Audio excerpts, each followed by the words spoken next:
የእግዚአብሔር ቤተሰቦች የክርስቶስ ወዳጆች እንደምን ከረማችሁ እንደምናችሁ እግዚአብሔር አምላክ ደግሞ ረድቶኝ አግዞኝ ዛሬ በሌላ ሐሳብ በሌላ ቃል በፊታችሁ ቀርቤያለሁ። እግዚአብሔር ደግሞ ዛሬ በቃሉ አልፎ ይናገረናል። እስቲ ቃሉን ደግሞ ከማካፈል በፊት አጭር ጸሎት እንጸልያለን። ሃሌሉያ። አምላካችን ልዑል እግዚአብሔር ተመስገን ስለሰጠን እድል ፋንታ ሁሉ ተባረክ። ዛሬም ይህንን ለሚሰሙ ወገኖቼ በቃል አልፈ ተናገረን፣ አስተምረን፣ ገስጸን። እግዚአብሔር አምላካችን ሆይ ቃል መጥቶ ስራ ሳይሰራ ስለማይመለስ ህይወታችንን ስለሚቀየር ስለሚያስተካክለን ከሐሳብና ከፈቃድ ጋር ስለሚያገናኘን እግዚአብሔር አምላካችን ሆይ ጥያቄያችንን እንቆቅልሻችን ሁሉ ስለሚመልስልን አባቱ እናመሰግንሃለን።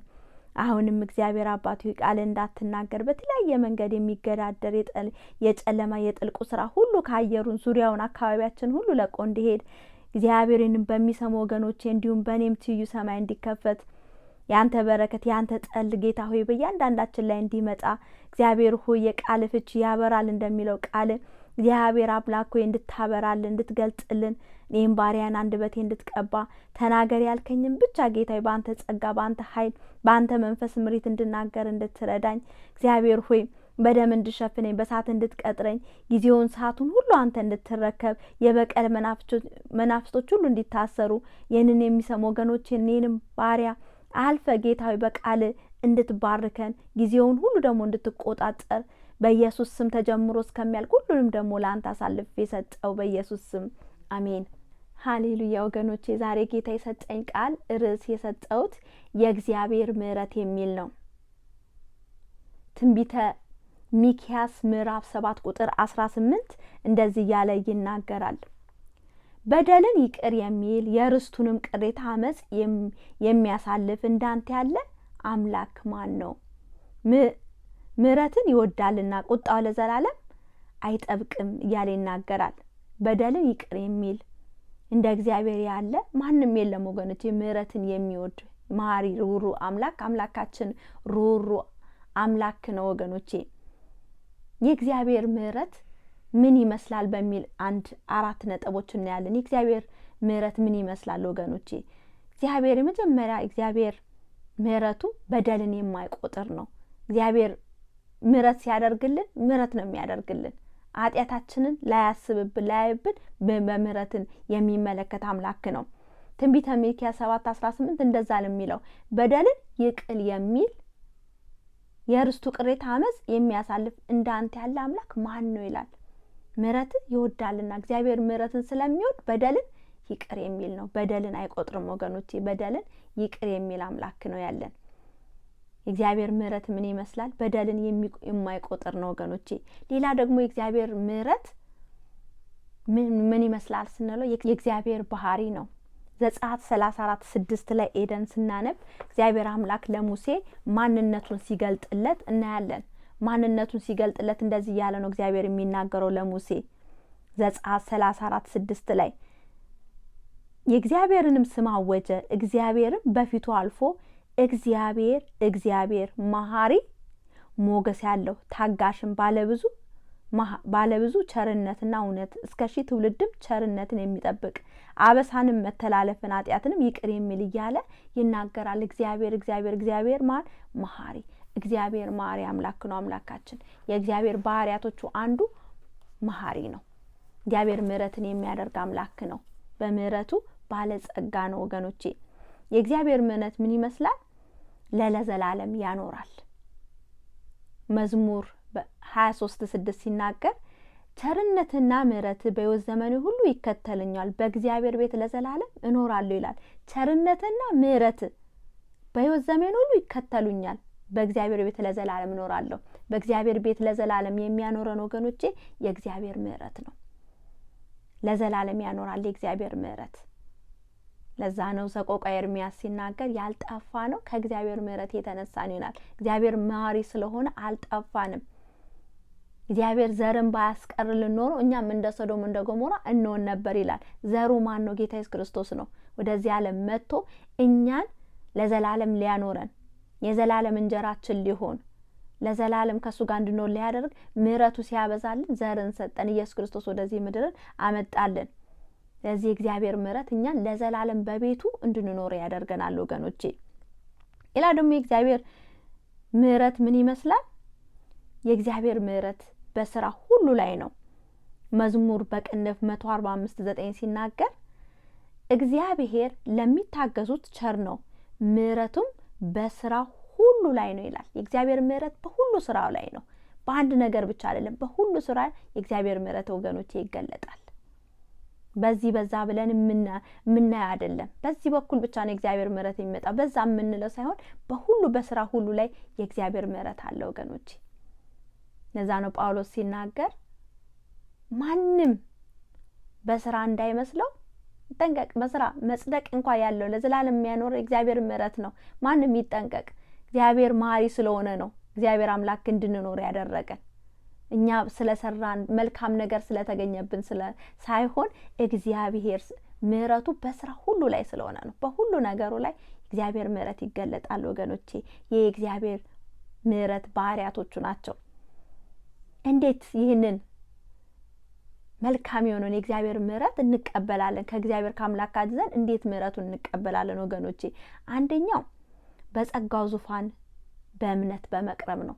በአምላካችን በዙፋኑ ፊት በጸጋው በእምነት መቅረብ አለብን። እግዚአብሔር መሐሪ እንደሆነ ተረተናል፣ አውቀናል። ባህሪው እንደሆነ አውቀናል። ይቅር እንደሚል አውቀናል። እኛም ግን በዙፋኑ ቀርበን መቀበል አለብን ወገኖቼ። እንዴት የእግዚአብሔር ምህረት እንቀበላለን? በእምነት በዙፋኑ ፊት በመቅረብ ነው። ለዛ ነው ዕብሩ 4:16 ላይ ሲናገር እንግዲህ ምህረትን እንድንቀበል በሚያስፈልገንም ጊዜ የሚረዳንን ጸጋ እንድናገኝ ወደ ጸጋው ዙፋን በእምነት እንቅረብ።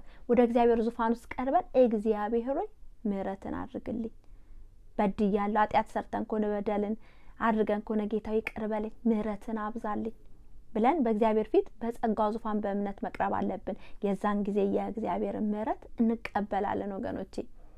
አንዳንድ ጊዜ እግዚአብሔር ምህረት አድርጎልን እያለ ምሮን እያለ በቃ ይቅር ብዬሻለሁ፣ ራርቼልሻለሁ፣ ከዚህ በኋላ በደልሽን አልቆጥርም ብሎ እያለን አንዳንድ ጊዜ እኛ ራሳችን በደላችንን እንትን ልንል እንችላለን፣ ይቅር ላንል እንችላለን። በቃ እግዚአብሔር ብሎን እያለ እሱ እኛ ለራሳችን አይ ስታንዳርድ እንሰጣለን። ነገር ግን እግዚአብሔር ምህረቱን በእምነት ከተቀበልን ተቀብለናል ወገኖች። ያንን ምህረት በእምነት እንቀበል።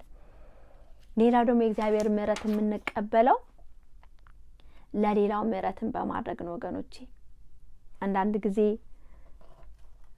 እኛ ከእግዚአብሔር ዘንድ ብዙ ምህረት ተቀብለን እያለ ለሌሎች ግን ምህረትን ማድረግ ሊከብደን ይችላል ወገኖቼ።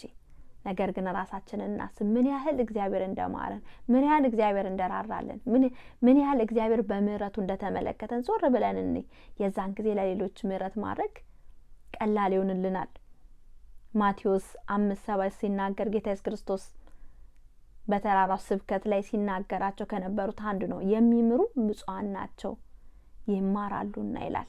ምህረትን የሚያደርጉ ብፁዓን ናቸው። ለምን? እነሱ ምህረትን ይቀበላሉ። ምን በማድረጋቸው? ሌላውን ስለሚምሩ፣ ለሌሎች ምህረትን ስለሚያደርጉ። ኢየሱስ ጌታ ነው። የእግዚአብሔር ምህረት ሌላኛው የምንቀበለው ኃጢአታችንን ስንናዘዝ ነው። ምሳሌ 28:13 ሲናገር ኃጢአቱን የሚሰውር አይለማም፣ የሚናዘዛትና የሚተዋት ግን ምህረትን ያገኛል። ኃጢአታችን ብንሰውራት ከእግዚአብሔር ዘንድ መሰወር አንችልም ወገኖቼ። የእግዚአብሔር ዓይኖች በሁሉ ስፍራ ናቸው፣ ልብን ኩላሊት ይመረምራል። ሁሉን ያውቃል እግዚአብሔር። ከእግዚአብሔር የሚሰወር አንዳች ነገር የለም ወገኖቼ። ዮናስ እንኳን ከእግዚአብሔር አመልጣለሁ ሸሻለሁ ብሎ ወደ ነዌ ሂድ የተባለውን ወደ ተርሴስ ሄዶ ከእግዚአብሔር ዓይን አላመለጠም። እንዳውም ችግር ውስጥ ነው የገባው። ከዛ በኋላ በአሳ ነባሪ ውሃ ውስጥ ሆኖ እዛ ጥልቅ ውሃ ውስጥ ሆኖ እንኳን እያለ እግዚአብሔር አምላክን ምህረቱን ሲጠይቅ እግዚአብሔርን እያመሰገረ ማሪነቱ ማንነቱን የእግዚአብሔርን ታላቅነት እየተናገረ ሲናገር እግዚአብሔር አምላካችን ምህረትን አበዛለት ለዮናስ። ከዛ አሳ ነባሪው ተፋው። ከዛ ሂዶ ወደ ተባለ ቦታ ሄደ። ከእግዚአብሔር መሰወር ወገኖች አይቻልም። የእግዚአብሔር ዓይኖች በሁሉ ስፍራ ናቸው። ነገር ግን ኃጢአታችንን ይቅር እንድንባል ምህረት እንድናገኝ ከፈለግን ግን ወገኖቼ በእግዚአብሔር ፊት እንናዘዝ። ጌታ ሆይ ይህንን በድያለሁ፣ አሳዝኛለሁ፣ ምህረትን አድርግልኝ ብለን ኃጢአታችንን ለአምላካችን ስንነግረው ከዛ መንገድ ብቻ አይደለም ስንተው የእግዚአብሔር ምህረት ያገኘናል። አንድ ጊዜ በዝሙት የተያዘች ሴትን ጌታ ኢየሱስ ክርስቶስ ፊት አመጡለት። ጌታ ኢየሱስ ክርስቶስን ሊፈትኑት የሙሴ ሕግን ይተላለፋል አይተላለፍም ብለው ሊከሱት ያመጧታል። አምጥተው በፊቱ ካስቀመጧት በኋላ ምን ትላለች? ሴት በዝሙት ተገኝታለች፣ በሙሴ መሰረት ሕግ መሰረት በድንጋይ ተወግራ ትሙት አሉት። ከዛ ጌታ ኢየሱስ ክርስቶስ ምንም አላለም። ኦኬ ከናንተ መካከል ምንም ኃጢአት የሌለባት የመጀመሪያውን ድንጋይ ወርውርባት ብሎ ጌታ ኢየሱስ ክርስቶስ ነገራቸውና መሬት ላይ መጻፍ ጀመረ። ከዛ ሁሉም የራሳቸው ያደረጉትን አንድ ባንድ እየታያቸው እየተሰማቸው አንድ ባንድ ወጡ። ከዛ ጌታ ኢየሱስ ክርስቶስም ደግሞ ቀና ብሎ ሲያት ማንም የለም። ከሳሾችሽ የት አሉ ሲላት ኧረ አንድም የለም፣ እኔም ምሕረት አድርጌልሻለሁ ግን ደግመሽ አትስሪ ብሎ ጌታ ኢየሱስ ክርስቶስ አሰናበታት። ጌታ ኢየሱስ ክርስቶስ ምሕረትን አደረገላት። ከዚህ በኋላ ግን ካንቺ የሚጠበቅብሽ ደግመሽ ወደዛ ህይወት ውስጥ አትግቢ ብሎ ጌታ ኢየሱስ ክርስቶስ በሰላም አሰናበታት። እና ኃጢአታችንን መናዘዝ አለብን በጌታ ፊት። ጌታ ሆይ በድያለሁ፣ ከዛ ደግሞ ሁለተኛ ደግሞ ወደዛ ተመልሰን እንዳንሄድ እርዳን ብለን ኃጢአታችን መመለስ አለብን ወገኖቼ። የዛን ጊዜ እግዚአብሔር ምሕረት እንቀበላለን። ሃሌሉያ። ስለዚህ አምላካችን ቅዱስ እግዚአብሔር መሐሪ ነው፣ ምሕረቱ እጅግ ብዙ ነው። ያልጠፋ ነውም ከሱ ምሕረት ቸርነት የተነሳ ነው። እግዚአብሔር አምላካችን ዛሬ በምሕረቱ እያንዳንዳችን ሊጎበኘን፣ ወደ ህይወታችን ሊመጣ፣ ታሪካችንን ሊቀይር፣ ህይወታችንን ሊያስተካክል ይፈልጋል። ከኛ የሚጠበቅብን ያው እንደተነጋገርነው በጸጋው ዙፋን በሱ በምሕረቱ ፊት መቅረብ፣ ለሌላው ምሕረትን ማድረግ እና ኃጢአታችንን ደግሞ ተናዘን ሁለተኛ እንዳናደርግ ጌታ እንዲረዳን ጠይቀን ምሕረትን ከእግዚአብሔር ዘንድ እንቀበል ወገኖቼ። እንግዲህ ጌታ የሰጠኝ ሐሳቡ ቃሉ ይሄ ነው።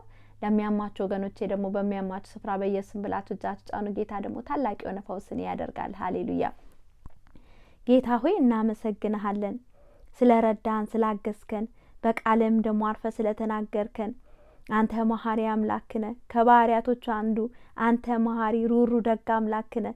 እግዚአብሔር ሆይ ዛሬም ለኔም ለወገኖቼ በአንተ ምሕረት ፊት አለንና ጌታ ሆይ በደል፣ ኃጢአት፣ መተላለፍ ቢኖር የኔንም የወገኖቼ ዛሬ ይቅር እንድትለን በክርስቶስ ኢየሱስ ደም እንድታነጻን እንድታጥበን እግዚአብሔር ሆይ ደግመን ደግሞ እንዳንሰራ ካንተ ሐሳብ ፍቃድ እንዳንወጣ ተመልሰን ወደ ህይወታችን እንዳንመለስ እንድትረዳን ኃይልን፣ አቅምን፣ ብርታትን እንድትሰጠን እግዚአብሔር አምላካችን ሆይ የእምነታችን ጀማሪ ፈጻሚውን ከሆነ ኢየሱስን አንተን እየተመለከትን እግዚአብሔር ሩጫችንን እንድንሮጥ እንድትረዳን እግዚአብሔር አምላካችን ሆይ የሚረዳው ጸጋ ዛሬ በእያንዳንዳችን ላይ እንዲመጣ እንዲከተለን እግዚአብሔር ዳዊት እንዳለ ምሕረትና ቸርነት በሕይወት ዘመን ሁሉ ይከተለኛል ለዘላለም በቤት እኖራለሁ እንዳለ እኛም ጌታ ሆይ ምሕረት ቸርነት እየተከተሉን በሕይወት ዘመናችን ሁሉ በቤት እንድንኖር እንድትረዳን እኔ በኢየሱስ ስም ጸለይኩኝ።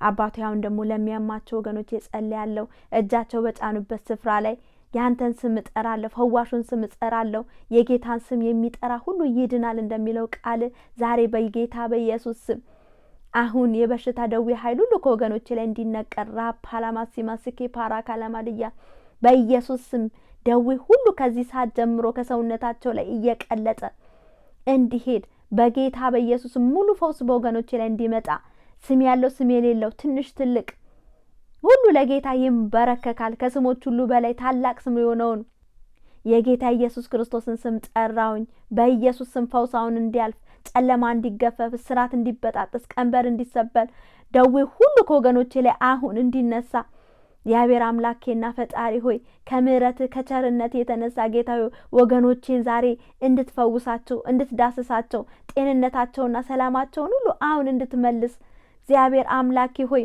ፈዋሽ እጆች አሁን እንዲነካቸው እንዲዳስሳቸው በጌታ በኢየሱስ ስም መዳኗን መፈውሷን በሰውነት አወቀችው እንደሚለው ቃል ዛሬ በኢየሱስ ስም በሰውነታቸው እስኪታወቃቸው ድረስ ያንተ ፈውስ አሁን እንዲዳስሳቸው እኔ በኢየሱስ ስም ጸለይኩኝ። ሪላ ማሲማስኬ ፓራካላማድያ ያስጨናቂ ዘንግ በኢየሱስ ስም ይሰበር። እግዚአብሔር በተለየ ነገር የሚጨነቁ ወገኖቼ ዛሬ የጭንቀት ኃይል ሁሉ በኢየሱስ ስም እንዲሰበር፣ ዲፕሬሽን እግዚአብሔር ፍርሃት፣ ድንጋጤ ሁሉ ከወገኖቼ ላይ አሁን በኢየሱስ ስም እንዲመታ፣ ማንኛውም ሱሳይዳል ስፒሪት ቢኖር በኢየሱስ ስም ወገኖቼ ለቋቸው እንዲሄድ፣ የደስታ መጎናጸፊያ ጌታ አሁን እንድታጎናጽፋቸው በኢየሱስ ስም ሰላምና ረፍትን ሁሉ እንድትሰጣቸው እኔ በኢየሱስ ስም ጸለይኩኝ። ጌታ ሆይ ወገኖቼን ስለነካ ስለዳሰስካቸው ስለፈወስካቸው ምህረትን ሁሉ በእያንዳንዳችን ላይ ስላገነንክ ስላበዛ ሁሉ ተመስገን። ክብር ሁሉ ለስም ይሁን በኢየሱስ ስም። እንግዲህ አንድ ጥሪ ደግሞ ሳላቀርብ ፕሮግራሜን አልጨርስም። ጌታ ኢየሱስ ክርስቶስን የግሌ አዳኝ ጌታዬ አምላኬ አድርጌ እቀበላለሁ ለምንል ወገኖቼ የመዳን ቀን ዛሬ ነው። ስለነገ የምናውቀው ነገር የለም። እግዚአብሔር ዘርን አስቀርቶልናል። ያም ዘር ጌታ ኢየሱስ ክርስቶስ ነው። እንድንበት ዘንድ ለዘላለም ከሱ ጋር እንኖር ዘንድ እግዚአብሔር አባት አንድያ ልጁን ሰጥቶናል። ይሄን ደግሞ ለተቀበሉት በስሙ ለሚያምኑት ለነሱ የእግዚአብሔር ልጆች የሆኑ ዘንድ ስልጣን ሰጣቸው ይላል። ስለዚህ መቀበል ጌታ ኢየሱስ ክርስቶስ ሆይ እፈልግሃለሁ፣ አንተ የኔ ነህ፣ እኔ ደግሞ ያንተ ነኝ፣ ሕይወቴን ለአንተ አሳልፌ እሰጣለሁ ለምንል ከኔ ጋር ጸሎት ትጸልያላችሁ። እኔም ደግሞ ባርካቸዋለሁ። ሃሌሉያ። ጌታ ሆይ ወደ አንተ መጥቻለሁ። ጌታ ኢየሱስን የግሌ አዳኝ ጌታ አምላክ ገዢ አድርጌ እቀበላለሁ። በልቤ አምናለሁ፣ ባፌም ደግሞ እመሰክራለሁ። ኃጢአቴን ሁሉ ይቅር በለኝ፣ ስሜንም በሕይወት መዝገብ ላይ ጻፈው። ስለተቀበልከኝ አመሰግናለሁ በኢየሱስ ስም። አባቶይ ይህንን የጸለዩ ወገኖቼ ሁሉ ባርካቸው። ዘመናቸው ሕይወት ነፍሳቸው ሁሉ ይባረክ። ወደ እኔ የመጡትን ፍጹም ወደ ውጭ አላወጣቸውም እንዳልክ በቤት ትከላቸው፣ አሳድጋቸው፣ ለውጣቸው፣ አስተካክላቸው፣ ሞርዳቸው። እግዚአብሔር ዕለት ዕለት አንተን እየፈሩ እየታዘዙ በመንገድ ይሄዱ ዘንድ ጌታ ሆይ ጸጋን ሁሉ አብዛላቸው፣ ከክፉ ሁሉ ደግሞ ጠብቃቸው። እነዚህን ወገኖቼ ለተባረኩት እጆች ለአንተ አሳልፌ የሰጠዋቸው ባቶ ተመስገን። ስለነበረን ጊዜ በቃል አልፈ ስለተናገርከን ስላስተማርከን ምህረትን በእኛ ላይ ልታበዛልን ስለመጣ ጌታ ሆይ ተመስገን። ቀሪው ጊዜያችንን ሳምንቱን ውሏችንን ሁሉ ላንተ አሳልፌ የሰጠው የበቀል መናፍስቶች በኢየሱስ ስም ይታሰሩ። ወገኖቼን ይህንም ላንተ አሳልፌ የሰጠው በኢየሱስ ስም። ኢየሱስ ጌታ ነው። እንግዲህ ጌታ አምላካችን ስለ ምህረቱ ተናግሮናል። እግዚአብሔር መሐሪ ሩሩ ቸር አምላክ እንደሆነ ተናግሮናል። ስለዚህ ይህንን አምላክ ነው ወገኖች የምናመልከው። በዚህ ሁሉ ጊዜ ደስ ሊለን ይገባል። የሚምር አምላክ፣ ይቅር የሚል አምላክ፣ የሚራራ አምላክ አለን። ሃሌሉያ። እንግዲህ ይሄ ነው ጌታ የሰጠኝ ቃል ሐሳቡ። እንግዲህ በሚቀጥለው ጊዜ ደግሞ በህይወት ብኖርና እድሉን ቢሰጠኝ በሌላ ሐሳብ በሌላ ቃል በፊታችሁ ቀርባለሁ። ጌታ ኢየሱስ ክርስቶስ ይወዳችኋል፣ እኔም ደግሞ ወዳችኋለሁ። ተባረኩልኝ። አሜን።